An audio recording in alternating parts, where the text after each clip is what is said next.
What up, traders? What up, investors? Ken here from the Dyslexic Investor. And yes, we have another Tesla video. Yes, a little bit different. We're going to be talking about the Tesla semi truck. This again is coming on the news of Walmart Canada. My boys up in the north side of the earth. Thank you for purchasing some more Tesla semi trucks, especially with Walmart. I own a position in Walmart and as well as Tesla, and they are long positions, just to be fully disclosed there. So that is my opinion on those overall stocks. I am long them. They're longer term plays. They're not a quick swing trade or a YOLO play, anything like that. They're longer term investments. If you that get that all that paperwork out of the way. That being said, looking here at Tesla, we're going to be looking at this very simple article that's quite simple. I love these really simplistic articles that are like 3 paragraphs long. They're like, hey, Tesla, the semi truck manufacturer, guess what? They had a great battery day. They're coming out with production of the Tesla semi truck soon. Guess what? Walmart is increasing their orders for the Tesla semi truck to 130 trucks now. Boom. That's alongside of basically Walmart. You kind of saw that with other companies trying to go to emission zero or net zero of emissions for the overall company. Apple, Microsoft, any other kind of company, especially it's going to be very difficult for the transport companies. Amazon's heavily invested in this as well on trying to get that overall net zero emissions out on what they come back with. That being said, how's Walmart doing it? They're Walmart Canada is buying 130 of those flipping Tesla semi trucks. That's great for them. That's going to be a great little movement for the stock. I don't think it's going to be coming jump rocketing higher because again, a lot of folks are not even really have the vision to see what the Tesla semi truck can do because again the waters are a little bit muddy right now due to the fact of our good old friends Nicola over there really tainted the water with again the overall expansion of electric, not even electric, but just the semi truck industry and just people very cautious about it.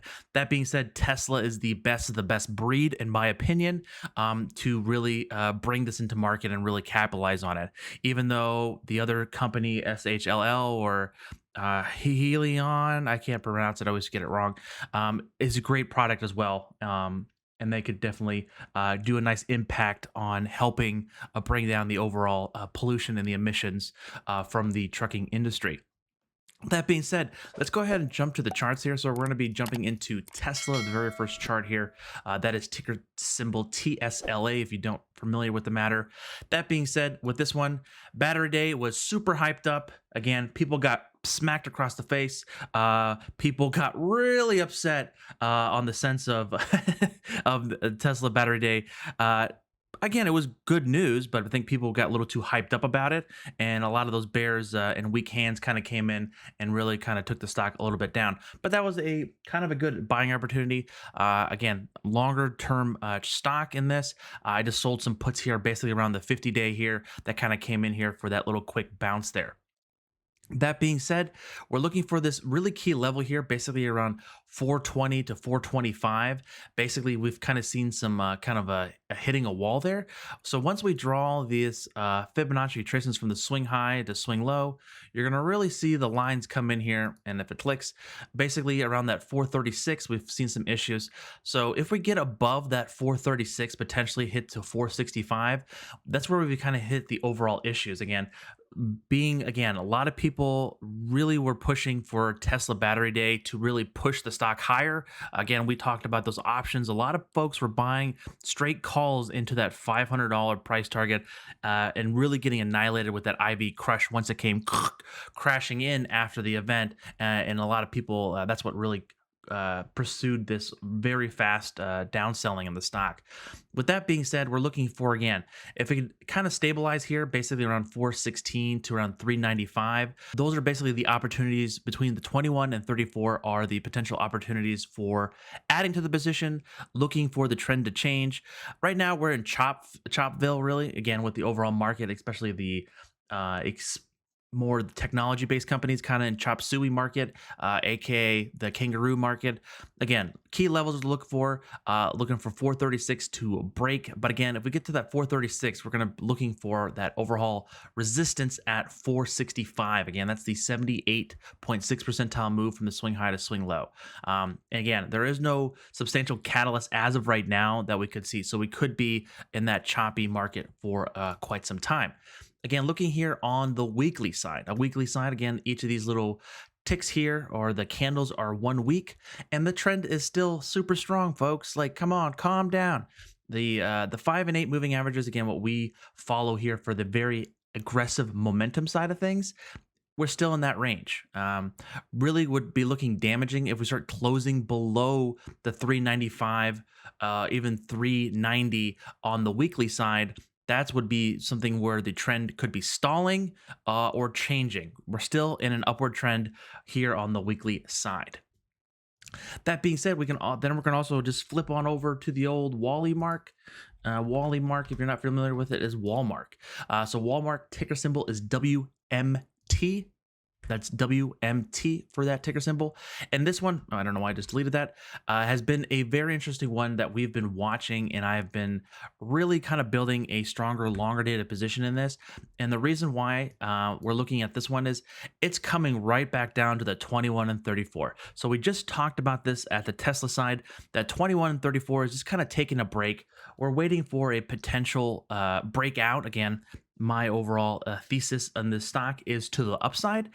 So looking for this potentially to kind of start building here, trading around that 136, even actually looking for 135 to like 136, 137 range to kind of bounce around here for a little bit. We again had that huge pull back down due to the overall market little, I wouldn't say a sell off, but a little bit more of a correctionist sense of just kind of getting some weak hands out. And washing the car, as they say, and getting some of that dirt off the car and get ready to get back on the road. While this area, we're kind of in this pit stop mode. Again, that base building that we talk about, looking for this potentially to hold here. Again, we're looking for the support around 135, 134. Again, that's kind of where the 50 SMA and the 55 EMA kind of come into so the red line is the 50-day SMA, which is the simple moving average, and the 55 is the 55 exponential moving average. That being said, that's going to be to the downside support for in the short term. Longer, some support's going to be coming down 130. With that being said, we can kind of pull back those Fibonacci retracements again. That's kind of really holding around that 1272. Yeah, 127 percentile move, which is around 137, 138, which we have not really been being able to break out. We see that the volume has been slowly declining here, which is good actually. You kind of want this quiet period, the calm before the storm. You have a lot of the red momentum is still somewhat building, but if we get a couple yellow days on the TTM squeeze here, that could be a slightly of a turnaround story here, because again, the RSI is just kind of hanging around 50. 49, 50 points. So that's nothing too crazy. It's just like saying, hey, I'm taking a nap. Just leave me alone. Come back and I'll perform for you. That being said, look again at the volume zone oscillator is the premise. It's in positive territory, but it's not, again, flying off and flashing, hey, it's going to crazy upside. It's just kind of in dormant hibernation mode. And then going to the weekly side, Walmart, even though love it, hate it, whatever, I enjoy it. They have a great toy selection for the kiddo. With that again being said, with the 21 EMA on the weekly side has been some ongoing support for that on longer term perspective. So that's what we talked about, coming back down to potentially 130 bucks. If it, again, we're talking longer dated positions in here. So this can really sway and go in either direction. That being said, with like we looked at Tesla, that 5 and 8 moving averages is still continued to try to grind higher. We are in a somewhat of a kind of a lackluster trading sideways again, because we're talking about Walmart. We're not talking about a Tesla, where I think there's not many eyeballs on this stock like it would be like a Tesla. But I really feel and I think that the overall signs here could be potentially to the further upside. So if we get rid of these Fibonacci retracements and we just go to the shorter dated side, which we can look at here, that doesn't really help. I'm sorry, we'll go to the weekly side. go back all the way out here. So we can do a Fibonacci extensions here. So we do some swing high. Oh, wrong one. My bad. My B. Those are the time zone. There we go. If I can go here, please. Thank you. So swing high to the low to the high again. Bada bing, bada bang. That 78.6 percentile move comes in around 130-ish level. So if it comes down to this level, this is a very strong buy for me to add more to the position. Again, we've been in this position for quite some time, kind of been out of it, in and out of it for a little bit, traded it here a little bit. We saw that squeeze fire along here, and now looking to start having starter positions in here. We're talking longer dated positions, so we're building the position slowly over time. So this is a very key level where we're looking to buy. That 134 to 130 would be some strong downside support. And then on the flip side, we can go to the upside here. Oh, wrong way.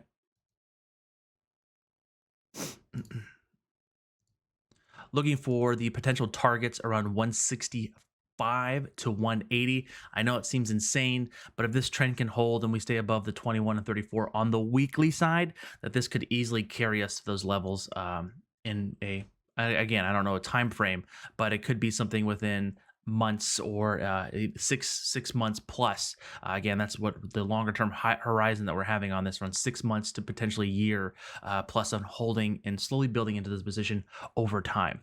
Again, guys, thank you so very much for watching. Please don't forget to like and subscribe down below. And if you haven't already, go ahead and join our fantastic Discord. Always great stuff. We got some great memes. We got Chick Salad posted this about the NVIDIA new graphics card, the 3090 here, on people trying to get the availability of that. We have the stock live market stuff where we talk about different various stocks. Ryan's always talking about his workhorse, which we love as well. Of course, a lot of fantastic conversations going on there. And if you want to support the channel, check out the Patreon page and the YouTube membership tab if you haven't already. Again, guys, this is Ken from the Dyslexic Investor, and I'll catch you guys on the flip side. Peace!